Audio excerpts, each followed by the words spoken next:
So thank you for coming into this third episode of A Walk in the Park.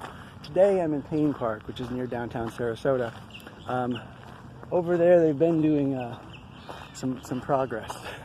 They're building new condos and taking out an old building, and progress is really loud. But because today is Christmas Eve, they're taking the day off. So I figured it'd be a good day to come over to this park and have a little different walk than just in the woods. So if you don't know, if you're just catching up, a few years ago I took a year off of using money, and during that I was doing these type selfie videos, and so I'm getting back into this habit of walking around talking to my little camera. Now at the time I had an iPhone, but I was doing my videos with a tripod that I had in my waist, and the camera was on it, you know, and I felt kind of like a buffoon. But a lot of people thought that I was one anyway, so it was okay, and I was able to do it. So now I'm getting back into the habit of feeling okay with walking around talking to a camera on a stick. And part of the vision that I've had for a lot of the video that I shot, I've gone through and kind of cut it down to get the message of what I really wanted to say. And my idea was that I would go around and do these videos like I'm doing right now, and then cut them in and have a nice polished web series ready for you that I could release, and you guys would all watch, and we would get together. But I realized that it doesn't work that way, because I have done videos before and done video series, and I spent hours on them, getting them, polishing them, trimming them, cleaning them, and getting them just where I want them, and I put them out, and like less than 100 people watch. And you know, I couldn't build up a following that way. And so what I'm going to be doing now is releasing all those little bits that I put out there through Instagram, because they allow this little less than a minute video thing, and each little one of them has a little nugget of information to say, leads you back to the website, and hopefully we can continue on the conversation. But I'm learning finally, after several years, of how to use social media a little bit better. And so moving forward, I hope to be more diligent in that, and hopefully we'll get all on the same page. Because as you may know, the book I just put out, Money, Sex, Power, and Faith, it's about the last 10,000 years of human civilization. I can't sum that up in a tweet. I can't sum that up in an Instagram video or even a YouTube video.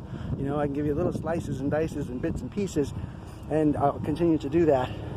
But I have a lot to do, a lot to say, a lot to sing, a lot to play, and I think if I can be at least consistent with doing something every day, then we'll be good. Because I got to tell you, a lot of times I overwhelm myself. You know, the advice that people always gave me throughout my life was pick one thing and do that. I refused to take it and said I can't. I have to do all these different things.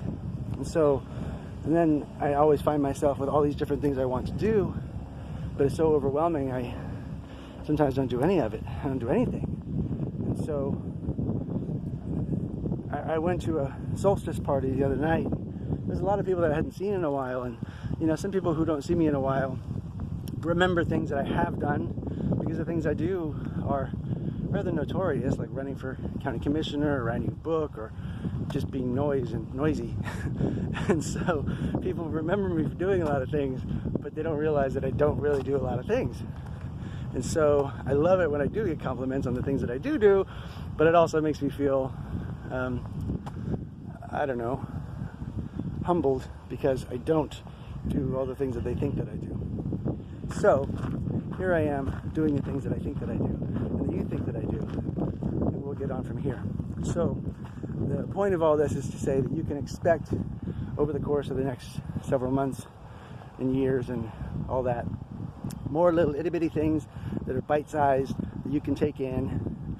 And I will have these 10-minute videos where I can just talk and let out what's in my head, because it helps me, if nothing else, because I don't really know if anybody's actually watching these things.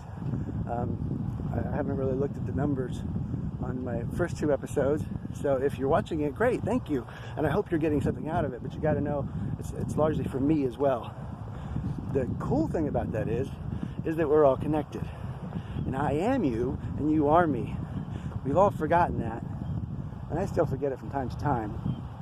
But that's where we are. So everything that I do to help you helps me. Everything I do to help me helps you. And that's one of the reasons that I put out this video, this meditation I did the other day. So that you can go listen to this 11-minute, 11-second meditation and get your chakras aligned and feel better about yourself.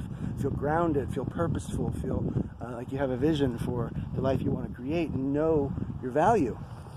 So I figure if the people that I'm dealing with on a regular basis and the people I'm trying to talk to feel that way and feel that they are more grounded and centered and connected to the divine and part of all that is, then the better chance that we have of actually communicating and getting something done.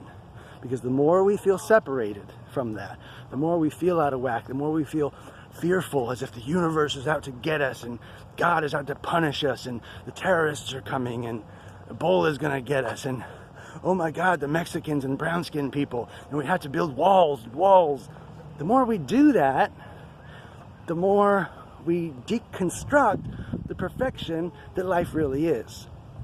And life really is perfect. It's abundant and it's beautiful and it's wonderful. And we all really need to remember that. So that's one of the reasons that I put that meditation out there for you. And it's on my website now, stevemc.xyz. You can go to it, you can get it, you can listen to it, you can share it with your friends. Because I think if we can all get aligned, or as many of us as possible, then we can reach this age where we're ready for the shift. And say, hey, you know what? We don't need to be dependent upon rich white men anymore. You know, look, I'm a white guy, and so I truly recognize that I am one of the single most entitled people on the planet. I'm white, rich, American, and was raised as a Christian. So I, above pretty much everybody on the planet, am one of the most entitled people in the world. And I don't necessarily think that's a good thing. If I were only rich, I'd have it all. But I'll get there. But by the time I get there, I don't want it to be just me that's getting rich because I'm a white guy. I want the world to be richer. I want more egalitarianism. I want more of this money to be spread around. I want to be free of poverty for everyone, you know? I never want to walk down the street and see somebody hungry or homeless or sick and not have access to what it is they need, because it's ridiculous. It's stupid. It's outside the laws of God and my understanding of what that is. So that's why I'm trying to do what I'm doing. Or I am doing what I'm doing. I'm not even trying anymore. Here we are. I'm actually doing it. So this is the year of doing. This is the day of doing. And this is the moment of doing. And this is the moment of being. So I hope you go listen to the meditation. I hope it helps you. I recommend you listen to it once a day for 11 days, and then listen to it for another 11 days. And if that doesn't work, listen to it for another 11 days. And we'll go from there. So you're probably getting winded out right now. So I'm going to say goodbye. Have a wonderful day. Merry Christmas. Happy New Year. Happy Solstice. Happy Hanukkah. Happy Ramadan. Happy Kwanzaa. Whatever it is you celebrate and do it joyfully and happily. And this is your life. You're only going to get one shot at it. So, you know, try not to be miserable, okay? See ya.